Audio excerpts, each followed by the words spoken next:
Oke.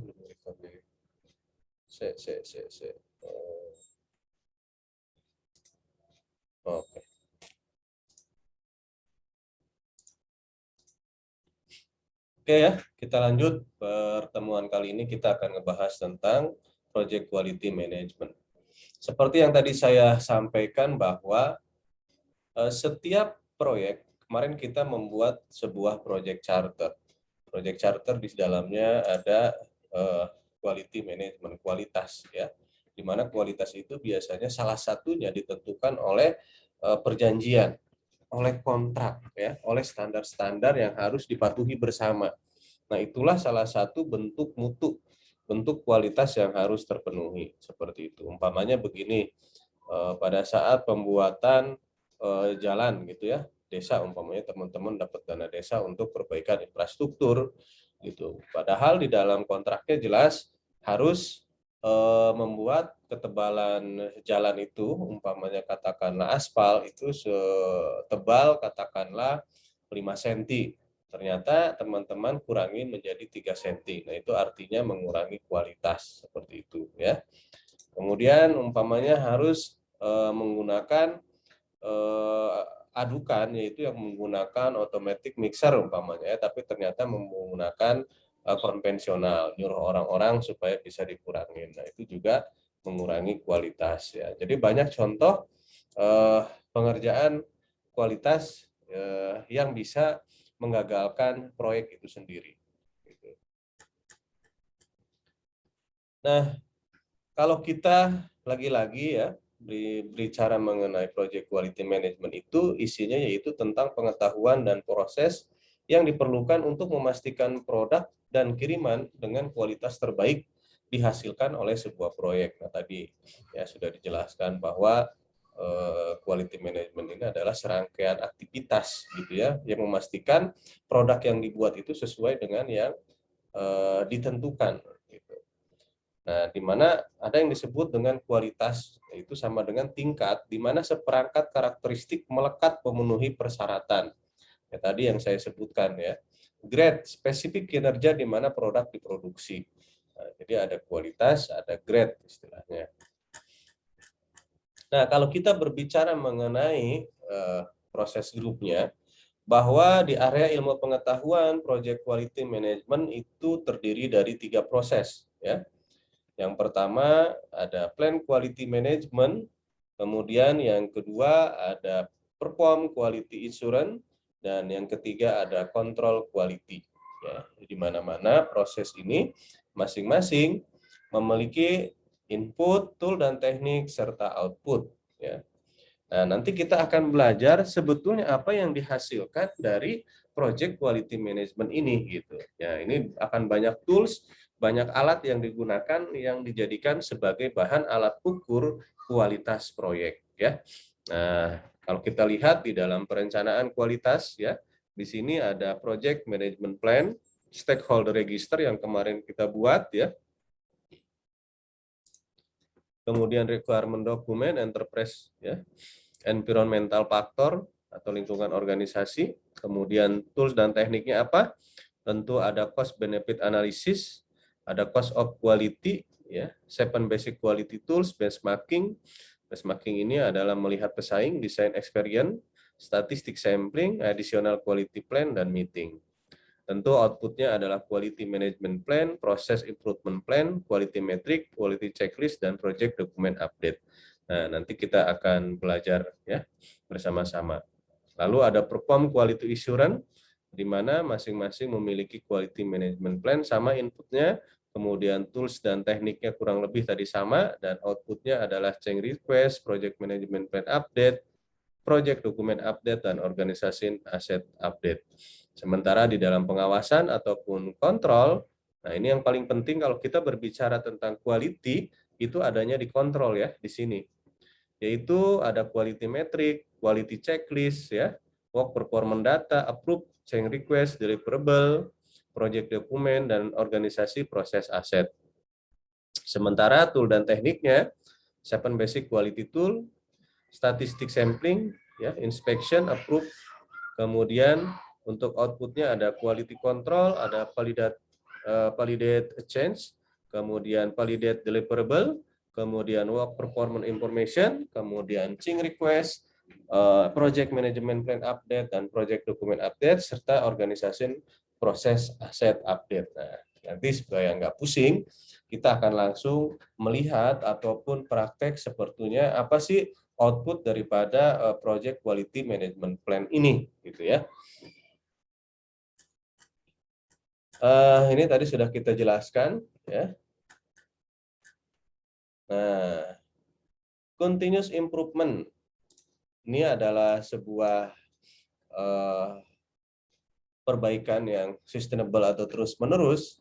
Diantaranya adalah PDCA. Ya. PDCA ini adalah teknik dan metode, ya, yaitu plan, do, check, action adalah siklus dasar untuk meningkatkan kualitas seperti yang didefinisikan oleh Shewhart dan dimodifikasi oleh Deming.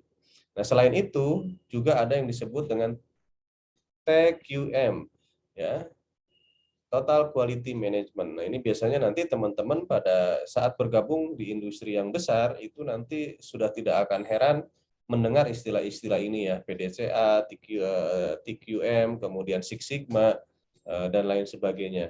Di mana itu semua adalah alat untuk melakukan controlling ya terhadap kualitas kayak gitu. Kemudian manajemen responsibility adalah tanggung jawab manajemen. Kesuksesan membutuhkan partisipasi dari semua anggota tim proyek. Namun demikian, manajemen tetap dalam tanggung jawabnya untuk kualitas. Ya. Sementara apa yang disebut dengan cost of quality ini adalah biaya yang mengacu pada total biaya pekerjaan, kesesuaian, dan pekerjaan non-kesesuaian. Seperti itu. Ya. Nah, ini kita satu-satu nih. Tadi kita berbicara mengenai di sini nih ada PDCA ya. Ini adalah untuk perbaikan terus-menerus ya. Perbaikan menerus-menerus atau yang disebut dengan continuous improvement. Alatnya adalah PDCA. PDCA ini contohnya seperti apa, Pak? Nah, ini. Contoh umpamanya katakanlah kalian bekerja di dalam sebuah perusahaan pengiriman lah, katakanlah seperti itu. Kemudian timbul satu persoalan ya atau hasil analisa dan evaluasi akhir tahun, ternyata perusahaan kalian memiliki permasalahan. Permasalahannya di sini adalah keterlambatan ya. Lalu nanti teman-teman harus melakukan perencanaan ya. Plannya itu apa? Umpamanya sudah tahu nih persoalannya adalah keterlambatan pengiriman. Katakanlah kalian adalah perusahaan pengiriman, jangan sebut yang sekarang adalah umpamanya apalah gitu ya. Kemudian kalian nanti harus membuat perencanaannya bagaimana mereduksi itu semua dengan apa alatnya ya dengan PDCA. Yang pertama adalah problem statement. Nah, di sini teman-teman itu harus membuat statement bahwa harus terukur ya. Dalam kurun umpamanya katakanlah semester kedua tahun 2013 terjadi keterlambatan barang ke distributor area Lampung. Ini contoh ya. Sebanyak 30% sehingga mengakibatkan keluhan pelanggan. Nah, ini temuannya nih, problem statement itu ya. Nah, lalu dari situ nanti teman-teman harus melihat ya, menganalisa mana saja yang terjadi keterlambatan. Oh, ada daerah A, B, C, D dan lain sebagainya. Lalu goal statement-nya apa? Apa sebetulnya yang diinginkan dari persoalan tersebut? Oh, saya ingin bahwa keterlambatan ini bisa direduksi, Pak. Paling tidak menjadi 10% deh, kayak gitu. Jadi kita mereduksi sampai dengan 20% semester 1 tahun 2014. Jadi yang sebelumnya terjadi keterlambatan 30%, kita bisa kurangi hanya 10%. Nah, gitu. Nah, setelah itu nanti teman-teman akan membuat sebuah analisa root and cause. Jadi artinya sebab akibat. Ya, di mana analisa sebab itu nanti teman-teman diidentifikasi. Contoh di sini adalah pengetahuan forecasting yang kurang memadai. Oh, ternyata setelah dicari tahu itu perusahaan kita ini lemah terhadap ramalan. Forecasting itu adalah ramalan ya. Kemudian yang kedua, perhitungan stok di gudang kurang akurat. Nah, ternyata karena kita tidak memiliki teknologi atau aplikasi yang baik, sehingga penyimpanan di dalam gudang selalu tidak akurat. Kemudian belum ada standar perawatan forklift, sehingga pada saat kita mengerjakan barang lagi banyak, tiba-tiba ada yang mogok, sehingga mengakibatkan keterlambatan umpamanya. Nah, manajemen pipo di gudang tidak ada. Nah, ini akibat perusahaan tidak memiliki sistem warehouse yang baik, sehingga tidak ada manajemen pipo, first in, first out, gitu ya. Kemudian tidak ada kontrol atas ketersediaan truk, ya. Nah, ini biasanya yang disebut dengan just in time. Kalau teman-teman pernah belajar manajemen operasi, ya, pernah ada yang belajar manajemen operasi di sini? Iya Pak, pernah Pak. Nah, pernah ya? Pernah dengar just in time?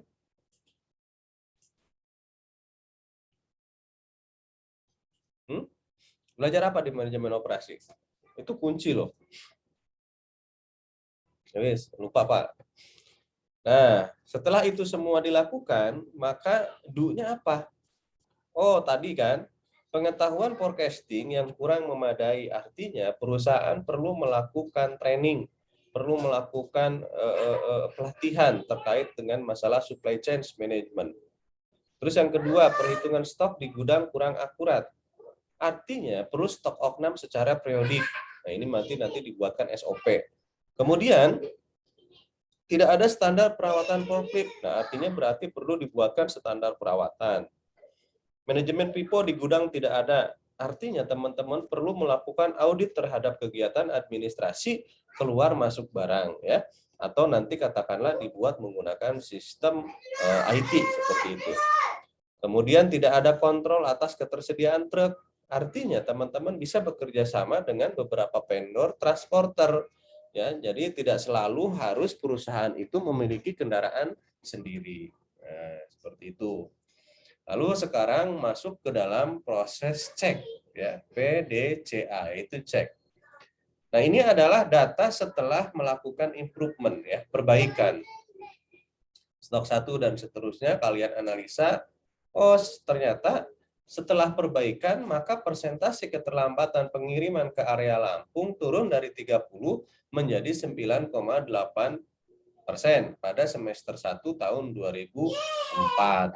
Nah, jadi harusnya pada saat teman-teman sudah melakukan perencanaan, sudah melakukan perbaikan, analisa, kemudian nanti dicek, harusnya itu ada perbaikan, harusnya ya. Kemudian nanti baru di situ akan melihat data gitu. Oh iya, ternyata terjadi perbaikan. Nah, biasanya kita kemarin sudah berbicara ada 4 hal ya di dalam evaluasi sebuah perusahaan. Yang pertama adalah apa namanya?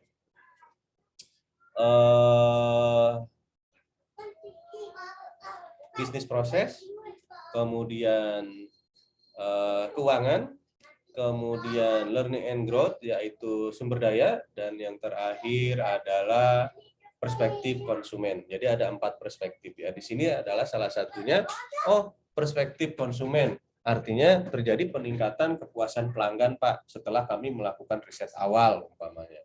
Nah, ini teman-teman harus bisa melakukan itu.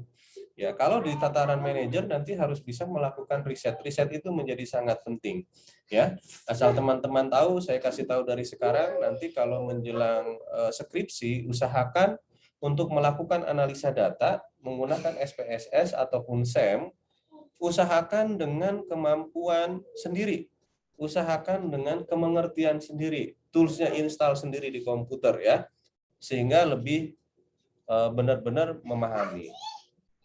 Perlu saya sampaikan bahwa tidak banyak teman-teman yang jurusan pemasaran ataupun jurusan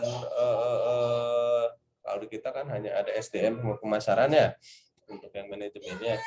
Itu pada saat nanti praktek di lapangan, orang-orang yang mengerti tentang survei bisnis ya, tentang penelitian. Dan ini pada saat kalian bisa melakukan pengolahan data akan sangat bermanfaat sekali, dan kalian akan bisa menjadi orang-orang yang penting di perusahaan tersebut. Saya merasakan itu, gitu ya. Saya biasanya bisa mengolah sendiri, melakukan sendiri, menganalisa sendiri, sehingga itulah bedanya, gitu ya, saya dengan manajer lain. Karena saya memiliki dari sisi kekuatan keilmuan gitu ya. Teori yang kita kerjakan yaitu tentang ilmu penelitian itu tadi gitu. Nah, berikutnya adalah action. Action itu apa? Itu adalah implementasi bagaimana ya supaya kita bisa melaksanakan dengan baik. Tentunya di sini adalah melakukan standarisasi. Yang pertama, membuat prosedur pengelolaan gudang karena tadi ada terjadi permasalahan di gudang. Nah, lagi-lagi standar operation prosedur ini adalah merupakan salah satu proses bisnis ya. Kayak begitu yang memang harus dipatuhi. Kemudian yang kedua adalah prosedur perawatan forklift tadi ya, karena forklift seringkali bermasalah. Nah, artinya ini semua ini adalah dokumen ya, dokumen standar operational prosedur seperti itu. Nah, itulah nanti kita juga akan belajar bagaimana membuat SOP, bagaimana membuat job desk, bagaimana membuat KPI, kayak performance indikator gitu ya. Nah, teman-teman juga nanti harus tahu urutan-urutan dari atas sampai ke bawah ya. Dokumen-dokumen legal yang harus dipahami itu apa saja, sehingga nanti pada saat bergabung ke dalam perusahaan, pada saat umpamanya teman-teman disuruh membuat SOP, itu sudah paham. Gitu. Umpamanya katakanlah di situ Budi, Bud, tolong dong untuk kantor kita yang baru besok kamu buatkan SOP untuk di frontliner ya. Setelah itu nanti kamu coba buatkan SOP lagi untuk staf marketing kita. Nah, jangan lupa juga nanti di sana perlu rekrutmen. Kamu buatkan SOP tentang rekrutmen karyawan ya, dari awal sampai akhir. Nah, disinilah teman-teman nanti harus paham bagaimana menyusun SOP tersebut. Walaupun ya, pasti di beberapa perusahaan yang besar pada kalian gabung itu biasanya SOP itu sudah ada ya, kalian tinggal menggunakan. Tetapi namanya project itu adalah sebuah pekerjaan baru ya, dengan awalan dan akhiran, biasanya tetap hal-hal seperti itu akan dibutuhkan gitu ya. Dan SOP juga mengalami pembaharuan, tidak selalu itu terus ya, itu tidak selalu. Jadi apabila ada perubahan maka dia pun harus diupdate. Nah, berikutnya adalah tadi kalau kita berbicara di sini nih ya, ada sebab akibat mana tadi? Nih mana yang tadi ya, pengiriman, stok gudang, belum ada forklift, manajemen pipo, dan lain sebagainya. Nah, ini adalah ya yang disebut dengan diagram sebab akibat atau disebut dengan diagram tulang ikan kalau kata bahasa kita. Ya, tetapi ini disebut dengan diagram fishbone. Ya, pertama kali ditemukan oleh ilmuwan Jepang yaitu Prof. Kaoru Ishikawa ya dari Universitas Tokyo. Nah, ini kenapa disebut dengan tulang ikan? Karena bentuknya seperti tulang ikan. Nah, ini biasanya preman-preman dulu kalau bikin tato di kaki ini gambar tulang ikannya begini, gitu kan? Kayak gitu, bikin tato ikan asin. Ya. Nah, kalau kita lihat di sini, ini ya, ini adalah sebab, ini adalah akibat. Ya, di mana di sini nanti dituliskan equipment itu apa aja, prosesnya apa aja, people-nya bagaimana gitu ya, materialnya apa aja, environment-nya, lingkungannya seperti apa, manajemennya kayak apa. Nah, inilah yang disebut dengan sebab. Nah, kemudian nanti akibatnya yaitu timbullah sebuah masalah di dalam organisasi tersebut, seperti itu ya. Nah, berikutnya ini yang disebut dengan diagram yang tadi itu ya. Kita bicara mengenai PDCA, kita bicara mengenai IPEC, cost of quality, quality insurance gitu ya. Kemudian kontrol quality, ini sebetulnya saling terkait satu dengan yang lainnya ya. Terkait satu dengan yang lainnya pada saat implementasi di dalam masing-masing proses grup. Nah, begitu. Contoh untuk proses grup ya, inisiasi, planning, executing, monitoring dan controlling serta closing ini adalah siklus manajemen project. Nah, yang mengisi itu semua itu adalah metode IPEC ya. Ini apa? Inisiatif, plan, executing, controlling dan close. Lalu nanti ada tahap continuous improvement ya.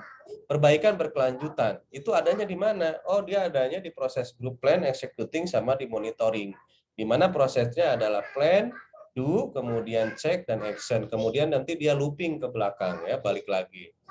Nah, setelah itu ada cost of quality, ini adalah kualitas biaya, di mana di sini juga dilihat dia memiliki keterhubungan ya antara cost of quality dengan quality assurance ya. Seperti itu. Kemudian dia juga masuk ke dalam implementasinya dan dia pun nanti masuk tetap ke dalam kontrol quality. Jadi ini saling terkait kalau cost of quality ini ya. Nah, begitupun nanti di dalam network diagram nanti kita akan belajar bagaimana keterhubungan antara manajemen waktu dengan manajemen biaya dan lain sebagainya ya, seperti itu. Lalu berikutnya ada yang disebut dengan diagram SIPOC ya. Panas lama-lama kayak gini pas. Bentar. Doraemon panas Doraemon. Ya.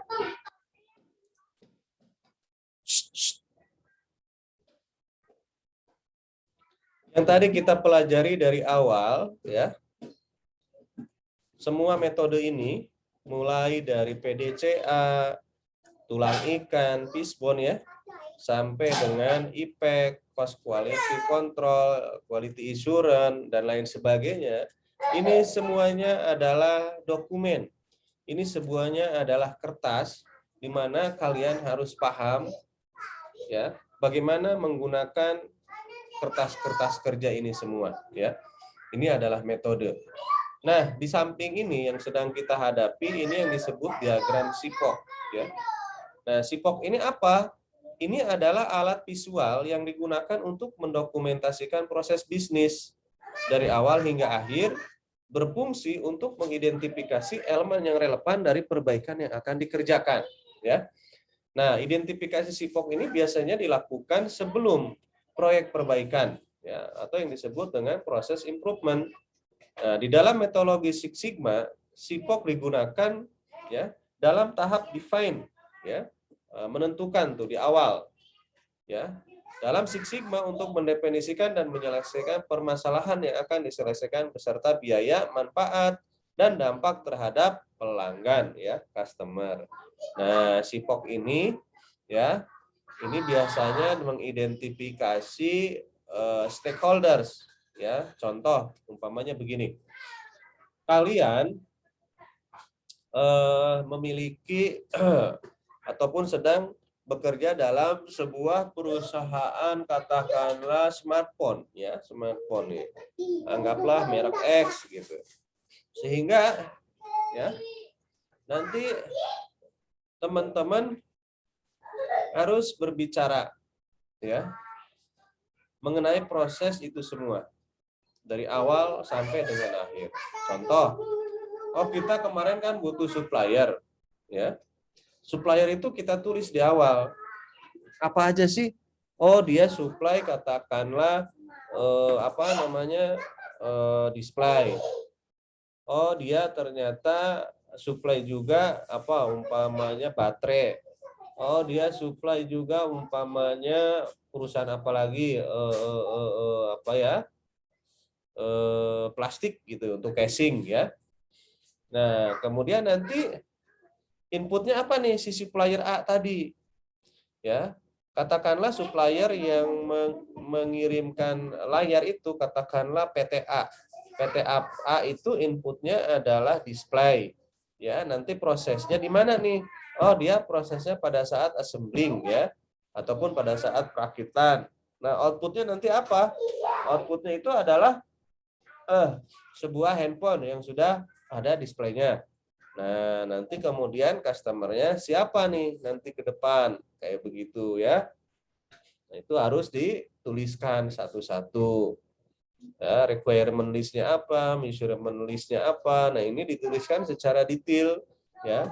Kalau di dalam kertas kerja yang sungguhan ini akan sangat banyak sekali gitu ya, karena bayangkan di dalam satu produk saja katakanlah kita bikin seumpamanya kipas angin, itu di situ aja suppliernya, vendornya sudah banyak banget gitu ya.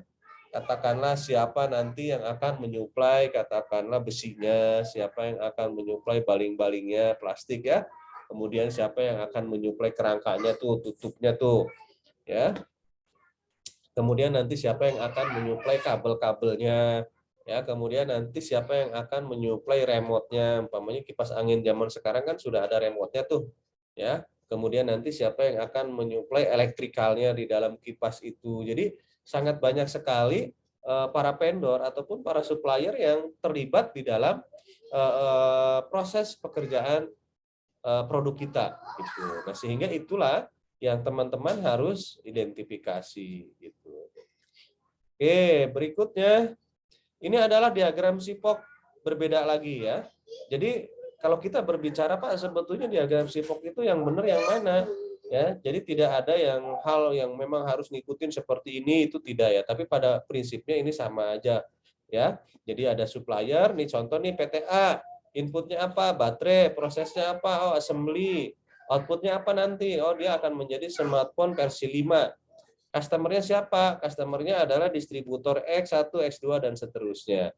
Ya, nah ini dituliskan nanti seperti ini. Jadi biar semakin sederhana, teman-teman nanti menggunakan diagram SIPOK yang seperti ini saja ya. Gitu. Kemudian berikutnya, kalau kita berbicara mengenai ini tadi bagian daripada plan quality management ya, kita tidak usah bahas, tadi sudah sepintas. Ya, ini juga sama. Kemudian, nah ini adalah ilustrasi daripada alat ya yang disebut dengan 7 basic quality tools. Jadi ini adalah 9 alat yang digunakan untuk mengukur kualitas ya. 9 alat untuk mengukur kualitas itu apa? Yang pertama adalah tulang ikan ya, fishbone. Yang kedua adalah flowchart. Nah, saya suka sekali membuat flowchart ya.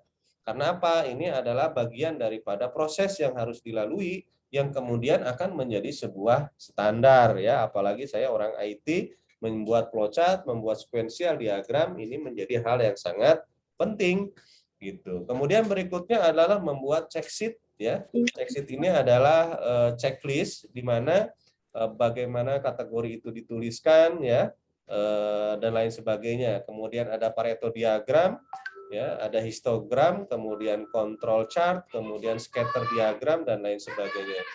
Ya tentunya ini tentunya harus menggunakan tools ya, harus menggunakan aplikasi ya. Nah, makanya teman-teman seperti yang saya bilang harus mampu menguasai alat-alat ataupun tools software untuk penelitian ya. Syukur-syukur mengerti untuk software manajemen project. Nanti kita akan sama-sama belajar ya, semoga nanti waktunya masih ada. Nanti saya share kepada teman-teman ada satu software yang bagus untuk membuat project management ya. Jadi teman-teman nanti nggak usah manual lagi.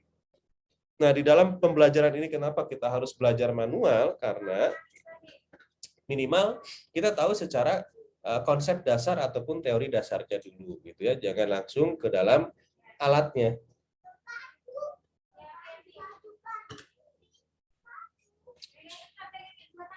Nah, ini juga masih ya. Ini adalah 7 quality management dan control tools sama seperti yang tadi, ada affinity diagram, ada PDPC, ada interrelationship diagram, kemudian ada tree diagram, prioritas metrik, network diagram, dan metrik diagram. Network diagram nanti kita akan sama-sama belajar ya. Nah, pertanyaannya adalah, Pak, di dalam project yang umpamanya katakanlah saya pegang, apakah semua alat ini harus digunakan? Tentu saja tidak ya, tentu saja tidak. Ini nanti tinggal disesuaikan dengan karakteristik proyek yang kalian miliki ya. Jadi tidak harus semuanya menggunakan alat bantu ini ya, ataupun alat manajemen project terkait dengan masalah quality ini gitu ya. Intinya mah disesuaikan. Karena kalau manajemen project itu adalah bagaimana teman-teman justru menghindari kebisingan teori yang saya sebutkan tadi ya. Jadi tidak perlu bingung dengan berbagai macam teori yang berkembang ataupun yang ada di sekitar Anda. Tentukan salah satu, maka lakukan sesuai dengan teori itu, ya, teori yang Anda pilih tentunya. Berikutnya adalah biaya kualitas, mencakup semua biaya yang dikeluarkan selama umur produk dengan investasi dalam mencegah ketidaksesuaian dengan persyaratan. Menilai produk, ya, atau jasa untuk sesuai dengan persyaratan dan gagal memenuhi persyaratan ulang. Jadi karena kita berbicara kualitas, tentunya berbicara masalah anggaran, masalah biaya juga sangat penting, dan ini merupakan fundamental, ya. Seperti yang sudah kita bahas sebelumnya, bahwa inti dari manajemen proyek itu adalah biaya, kualitas, ya, kemudian dan waktu, ya. Jadi 3 hal itu yang harus benar-benar teman-teman pegang. Jadi jangan sampai nanti anggaran itu menjadi tidak terkontrol, kemudian pada akhirnya proyek malah kehabisan anggaran, atau teman-teman umpamanya nanti malah tekor gitu. Nah, itu jangan sampai terjadi, sehingga pentingnya di dalam perencanaan yang tepat, di dalam pengukuran biaya itu menjadi sangat krusial, ya. Makanya kalau di dalam project management itu biasanya ada yang disebut dengan expert judgment, yaitu bertanya kepada ahlinya, ya, dalam saat perencanaan seperti itu. Ini ada disebut dengan cost of compromise, dan ini ada cost non compromise, ya. Jadi masing-masing di dalam pembiayaan, di sini ada prevention cost, ada appraisal cost, ya, terdiri daripada training, dokumen proses, equipment, kemudian time to do, ya. Jadi adalah waktu di dalam pelaksanaan dan lain sebagainya. Nah, ini tentu nanti bisa terlihat apakah sebuah proyek itu gagal atau tidak, ya, tentu dari ketepatan penggunaan biaya. Dan nanti kita akan belajar bersamaan dengan network diagram ataupun yang disebut dengan time management. Karena di dalam time management kita nanti akan belajar menghitung waktu beserta dengan biayanya, ya, beserta dengan biayanya, seperti itu. Nah, ini tadi yang sudah dijelaskan, ya. Ini akan disinggung sedikit di sini bahwa diagram affinity ini, ya, mirip dengan teknik pemetaan yang mereka gunakan untuk menghasilkan ide. Sementara proses decision program chart ini adalah program keputusan proses yang disebut dengan PDPC, ya. Tadi kita sudah lihat. Interrelationship diagram, ya. Nah, ini adalah diagram hubungan, kemudian ada tree diagram, ini adalah diagram pohon, ya, kaitannya adalah tentang hierarki seperti WBS dan RBS. Ya, saya jadi ingat nih, karena saya nggak pegang bukunya ini nih, ya. Terkait dengan masalah quality, ya, kualitas, itu teman-teman nanti harus bisa membuat WBS, ya. WBS itu adalah work breakdown structure, di mana pada setiap proses pekerjaan itu di breakdown, didetailkan, ya. Nah, itu yang disebut dengan WBS, Work Breakdown Structure. Ada juga yang disebut dengan OBS. OBS itu adalah Organization Breakdown Structure, ya. Nah, di sini ada Activity Network Diagram. Nanti kita akan belajar AOA ataupun AON, yaitu bagaimana kita belajar dengan menghitung satu waktu dan menghitung 3 waktu, ya, yaitu yang disebut dengan metode PERT dan CPM. Nah, ini nanti kita akan belajar, ya. Itu yang disebut dengan network diagram. Berikutnya adalah diagram affinity, ya. Diagram affinity ini adalah menggambarkan, ya, yang tadi seperti sudah dijelaskan sebelumnya nih, di sini diagram affinity ini mirip dengan teknik pikiran pemetaan yang mereka gunakan untuk menghasilkan ide. Ya, ini atau yang disebut sekarang ini juga ada yang disebut dengan metode kanvas model, ya. Nah, affinity ini kurang lebih seperti ini. Jadi teman-teman nanti tuliskan sumber daya nih, ya.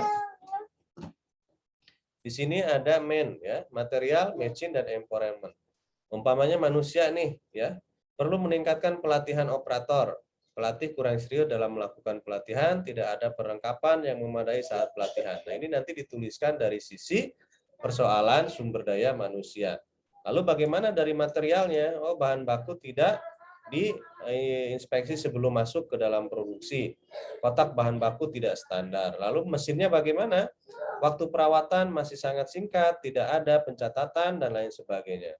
Lalu dari sisi lingkungan, ada bau busuk dalam produksi, ruangan produksi kurang dingin, banyak debu di ruangan produksi. Nah, ini adalah seperti halnya pemetaan, tapi di dalam bentuk kanvas-kanvas seperti itu, ya. Jadi teman-teman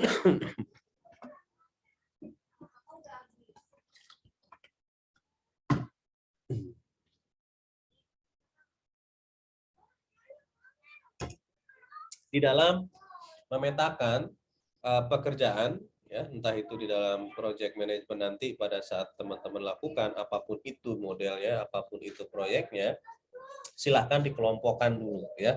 Silahkan dikelompokkan dulu. Teman-teman juga mungkin sudah dapat yang disebut dengan teori organisasi, ya kan? Biasanya di sana ada 4M, ya.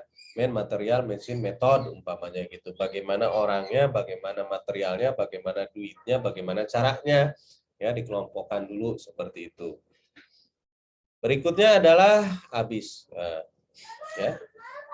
Nah, ini adalah pembahasan kita tentang apa namanya project quality management. Tetapi sebelum saya close, saya ingin memberikan gambaran lainnya terkait dengan masalah istilah-istilah dan alat-alat kerja yang ada di dalam dunia industri nanti yang akan kita hadapi, ya. Hal-hal umum lah yang harus dipahami. Mana? Mana? Hati kena tangan ya.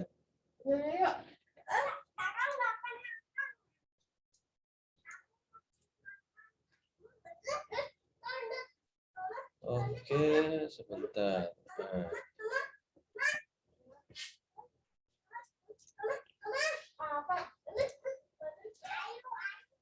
Oke, tadi saya sempat apa namanya memberikan gambaran terkait dengan masalah dokumen-dokumen tersebut, ya. Teman-teman juga harus paham mulai dari atas sampai bawah bagaimana membreakdown-nya. Coba saya akan di sini gambarkan. Oh, saya lupa ya. Gak usah pakai itu, udah susah. Oke, alat lain saja. Di sini saya punya flowchart designer. Ya, bentar.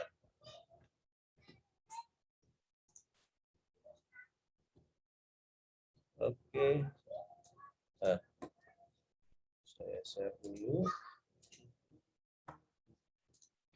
Nah, jadi kalau kita mengacu kepada yang paling atas sekali, ya, di dalam negara ini itu tentu ada yang disebut dengan undang-undang, ya.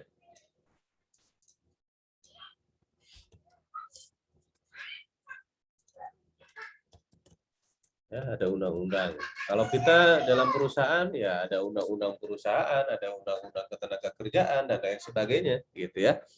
Kemudian dari sini ini diturunkan menjadi peraturan perusahaan, ya, peraturan perusahaan, atau biasanya ada juga yang disebut dengan corporate bylaw, gitu ya, itu dan sejenisnya. Atau kalau pemainnya dalam organisasi ada juga yang disebut dengan ADART, ya.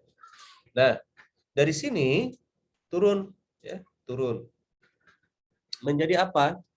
Nah, di sini itu, ya, ada dari peraturan perusahaan nanti biasanya akan masuk ke dalam SOP yang tadi kita bicara, ya, standar operation prosedur.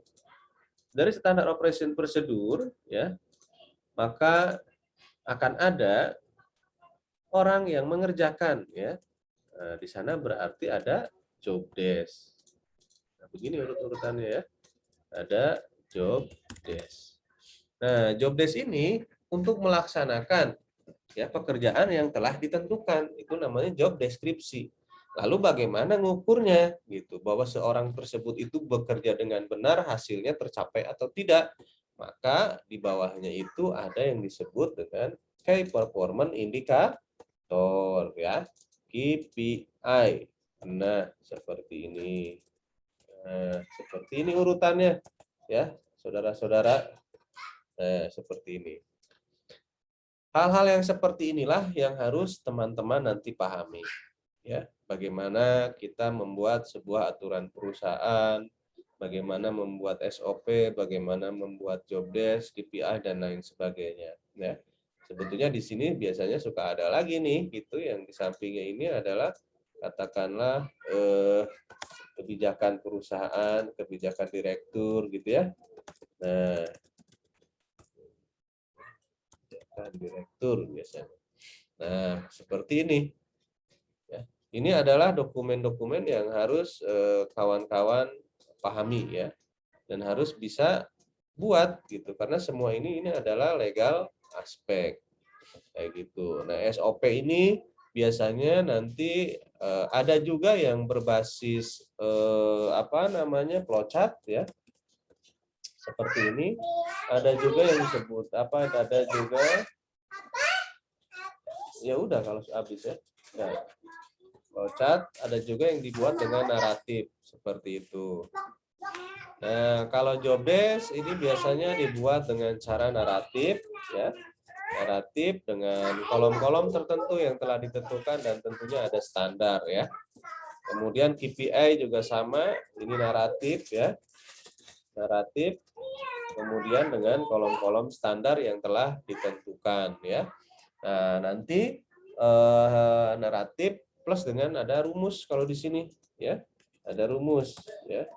Rumus pencapaian kayak begitu. Nah, nanti kita akan belajar bagaimana masing-masing membuat alat-alat kerja ini gitu ya. Nanti kita bahas masih banyak sih, sebetulnya sih harusnya sih memang di quality management ini gitu ya. Quality management ini memang terlalu luas kayak gitu. Tapi nggak apa-apa, yang penting nanti teman-teman bisa paham. Oke, nah ini nanti silahkan di screenshot ya, urutan-urutan ini kayak gitu. Kemudian yang kedua nanti saya akan menjelaskan seperti apa sebetulnya gambaran dari masing-masing alat ini. Ya. Bentar, saya akan buka dulu.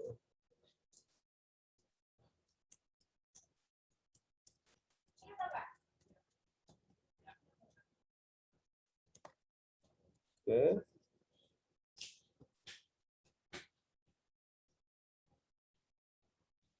Oh,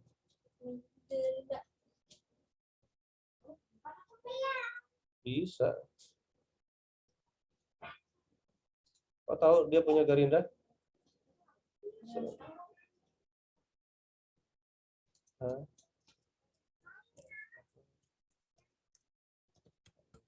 Sebentar. Oke. Mana nih dokumennya, kenapa hilang?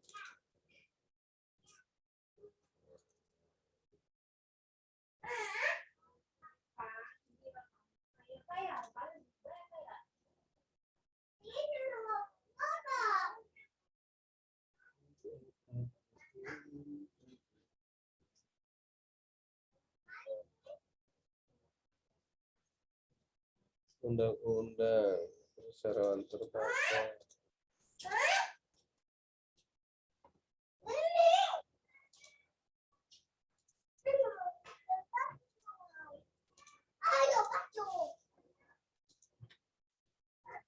Ya, ini contoh ya.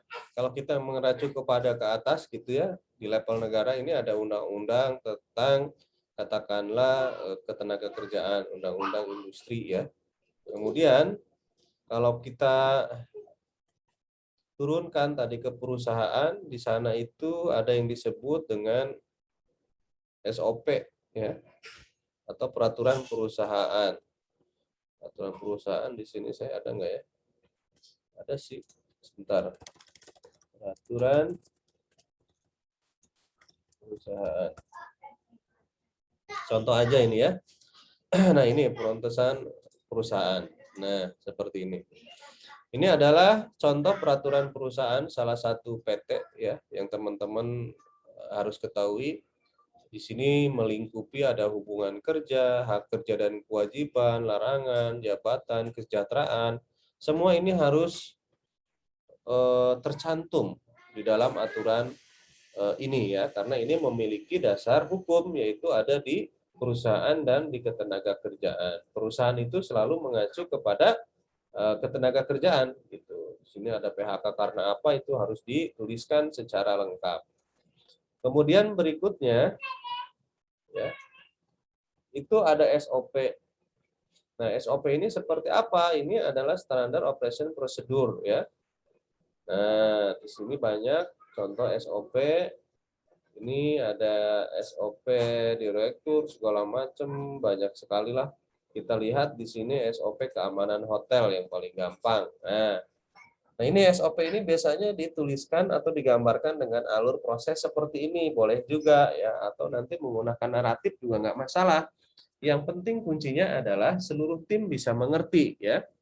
Nah, ini STAR ya, melakukan transisi tugas dari shift sebelumnya. Setelah itu mengecek semua laporan logbook bersama chief sekretaris, melaporkan semua aktivitas. Itu selesai ya.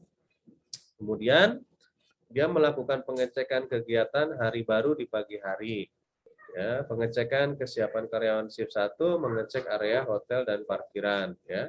Dan seterusnya. Ini SOP untuk pengamanan hotel sebanyak itu gitu. Nah, ini SOP absensi karyawan juga kelihatannya sih sederhana gitu ya. Mereka datang absen terus masuk gitu. Nah, tapi di sini kalau kita lihat persiapan kerja minimal 30 menit sebelum incas tiba di hotel dan melakukan persiapan. Pengecekan grooming oleh security.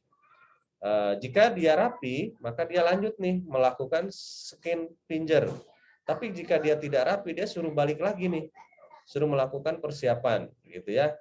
Nah, setelah melakukan fingerprint, dia tepat waktu, maka dia lalu mulai aktivitas. Tapi jika dia tidak tepat waktu, maka meminta konfirmasi kepada atasannya, ya, gitu. Nah, dikonfirmasi, jika iya ya dikonfirmasi, maka nanti dia melakukan fingerprint kemudian mulai aktivitas ya, atau umpamanya jika ya nanti jika lihat dia nih apakah dia sakit dan lain sebagainya ya, tapi jika tidak maka selesai ataupun sudah ya dia suruh balik lagi. Nah, kemudian di sini mulai aktivitas, izin keluar hotel jika memang dia izin ya, pulang cepat contohnya seperti itu. Nanti diizinkan atau tidak, di sini lihat prosesnya lagi. Kemudian waktu kerja berakhir, dia melakukan scan finger lagi, kemudian dia pulang. Nah, ini ya. Jadi banyak sekali prosesnya seperti itu. Padahal kalau kita lihat kelihatannya sederhana gitu, datang absen kerja. Oh, ternyata tidak seperti itu gitu ya kalau di dalam proses bisnis yang benar. Tapi ini mengacu kepada standar-standar perusahaan masing-masing ya, seperti itu. Nah, di sini juga banyak nih SOP ya. Teman-teman kalau bisa lihat di sini ini ada SDM. Coba kayak apa nih ya. Banyak tuh ya. Ini adalah SOP ini teman-teman besok harus bisa membuat seperti ini. Nah, lalu berikutnya ada yang disebut dengan job deskripsi ya. Job desk. Nah, ini saya online ya. Kalau offline biasanya sama saya dikasih tugas kelompok ya. Nah, ini contoh umpamanya job desk seorang staff. Nah, ini standarnya begini penulisannya ya. Kurang lebih seperti ini. Jadi dia menggambarkan ada kode jabatan, kemudian ada departemen atau seksi gitu ya, ada jabatan dan lain sebagainya. Kemudian nanti ada atasan langsungnya siapa, bawahan langsungnya kalau dia punya bawahan, kalau enggak usah diisi. Lalu fungsi dan perannya apa? Ya, dijelaskan. Tanggung jawab dan wewenangnya apa? Dijelaskan. Uraian tugasnya bagaimana? Dijelaskan ya. Harus sampai detail nih.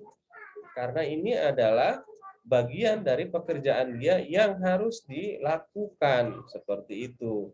Nah, makanya saya biasanya di dalam perusahaan meminta karyawan itu nggak pernah lebih gitu loh. Minimal saya bilang kalau kalian bisa bekerja sesuai dengan job desk masing-masing saja, saya yakin perusahaan akan bisa berjalan dengan baik, ya, karena pada umumnya dan pada kebanyakan karyawan itu justru kerjanya ya sakarepe gitu. Nah, bayangkan di sini kalau kita lihat ya, untuk engineering staff aja, tuh lihat tanggung jawabnya sebanyak ini nih. Ini dia harus lakukan setiap hari, setiap minggu, setiap bulan, ya. Kualifikasinya juga ada, lalu remunerasi dan imbal jasanya seperti apa juga ada. Nah, ini dokumen job desk ini nanti dipegang oleh HRD, ya, Human Resources Department.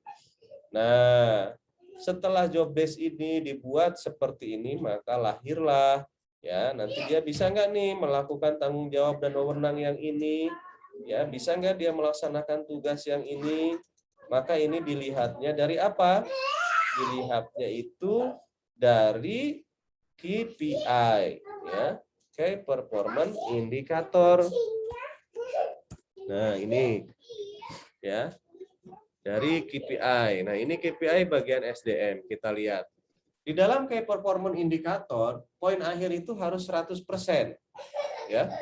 Di mana di sana ada bobot KPI, target, realisasi, skor, sama skor akhir.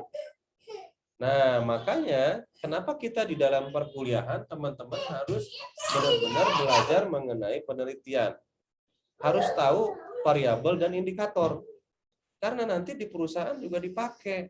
Contoh, ya, di dalam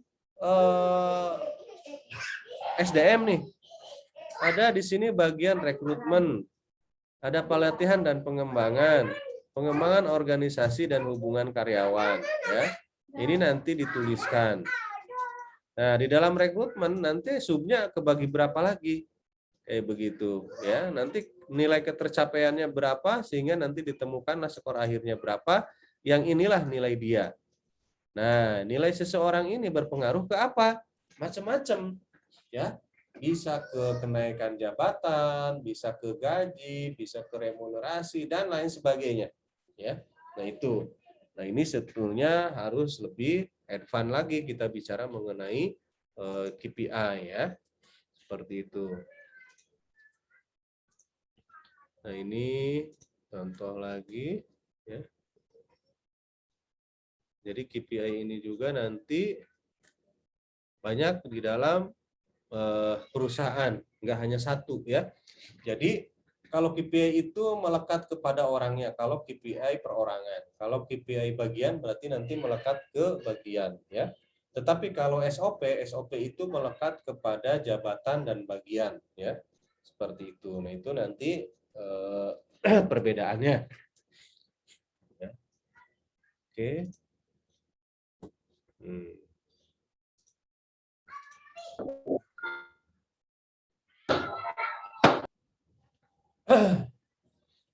Oke, tadi itu kita udah bahas mulai dari quality management proyek, lalu alat-alat yang ada di dalamnya, gitu ya.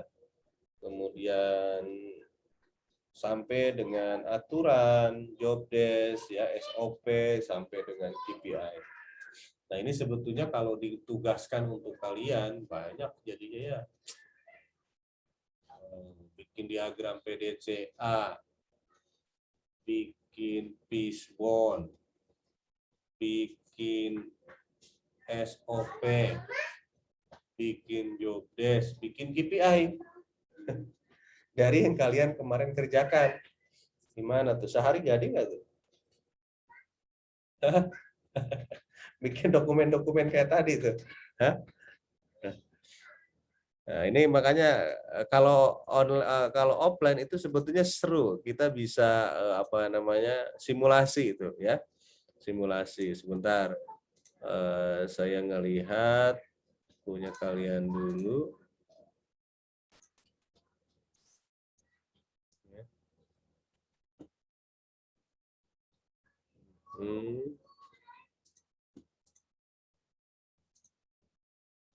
Oke, di sini ada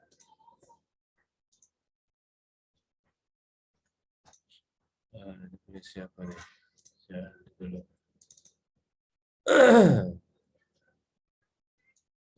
Oh, ini tentang stakeholder register ya. Stakeholder register, udahlah, nggak usah dibahas. Karena itu mudah sebetulnya sih. Nah, justru sebetulnya yang menarik dari tugas kalian kemarin Project Charter itu, lanjutannya itu adalah kalau kita berbicara di quality management, kita nggak usah kasus dulu terkait dengan masalah quality control ya ataupun sejenisnya, tetapi lebih kepada kita asumsikan bahwa kalian meng-create sebuah usaha baru. Kalau dari project charter yang kalian buat, saya meminta untuk membuat SOP dan job desk, kira-kira bisa nggak dalam waktu sehari? Banyak deh. Sekarang kan terakhir ya, Jumat. Jumat berarti kan ada Sabtu, Minggu, 2 hari ya, 2 hari. Bisa lah ya. Karena kalau umpamanya itu nanti disampling aja satu gitu. Contoh umpamanya perusahaan kalian kan dari depan sampai ke belakang berapa bagian tuh. Ya, nanti di sini saya download contohnya ya. Coba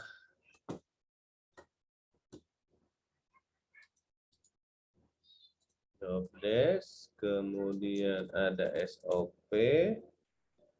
SOP-nya sederhana saja. Ya. SOP, SOP, SOP. Kemudian ada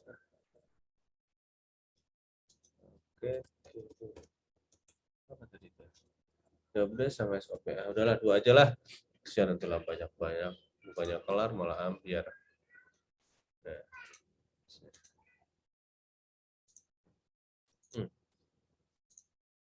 Ini contohnya, ya isiannya kurang lebih seperti itu disesuaikan dengan karakteristik perusahaan kalian ya. Saya WA. Nah, kemudian di sini saya buat lagi. Oke. Tugas membuat SOP dan job desk. Oke. Job desk. Nah, berarti Senin, Sabtu, Minggu, Senin. Oke.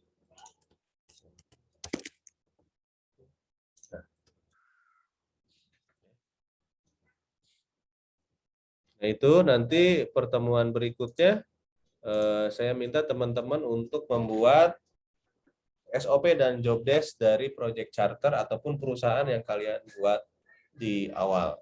Ya, itu. Ada pertanyaan sampai sini? Silahkan.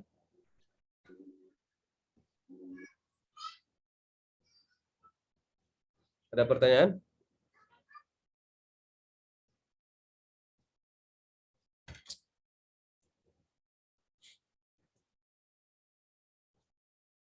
Oh ya, saya nggak tahu ya apakah ini sudah boleh apa belum kunjungan perusahaan.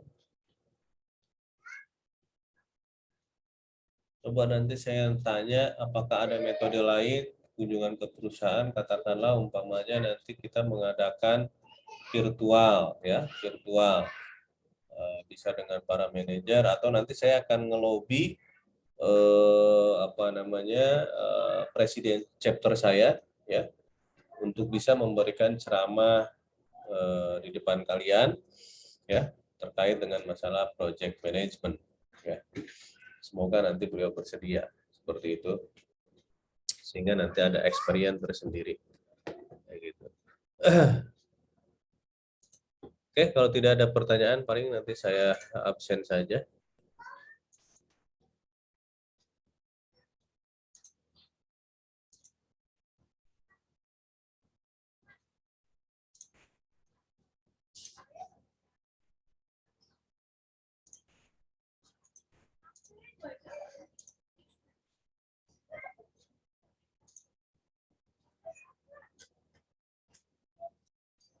Nuke Regiana.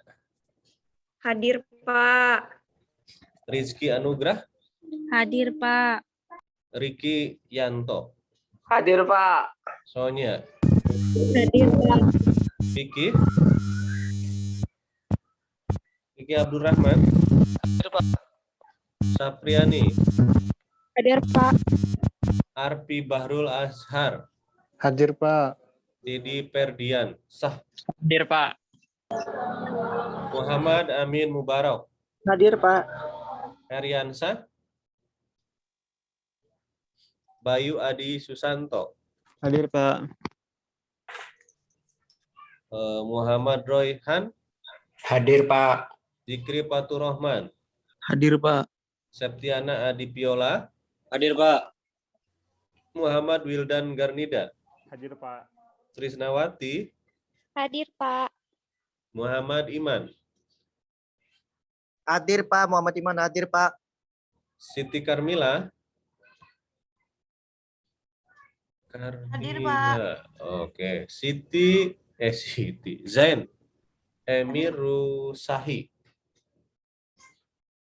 Zain nggak ada. Wike. Hadir, Pak. Wildan. Hadir, Pak. Dea Pazelina. Dea tadi ada ya? Apa bukan dia yang ini tadi? Lulua Margaret. Hadir, Pak. Elpa Widya. Hadir, Pak. Wahyu Paudila. Hadir, Pak. Nurul Aulia. Nurul ada, Pak. Dinda Ayu. Hadir, Pak. Tasya Talia. Hadir, Pak. Nurul Padilla. Hadir, Pak. Devina. Hadir, Pak. Widya Utama. Hadir, Pak. Bima. Hadir, Pak. Desi Nurlaini. Hadir, Pak. Agung Setiabudi. Hadir, Pak. Inka Handayani. Hadir, Pak. Rahmat Muhammad Farhan. Hadir, Pak. Yaro Arianti. Ahmad hadir, Pak. Hadir, Pak. Yaro Arianti. Hadir, Pak. Nenden. Putri. Nenen nggak hadir, Pak. Oke. Lagi ada acara keluarga. Stella Yunita. Hadir, Pak. Panina. Panina. Oh, Hadir, Pak. Panina. Bapak Fitri Amelia hadir. Ya. Ripkila. Hadir, Pak. Saskia Anggun.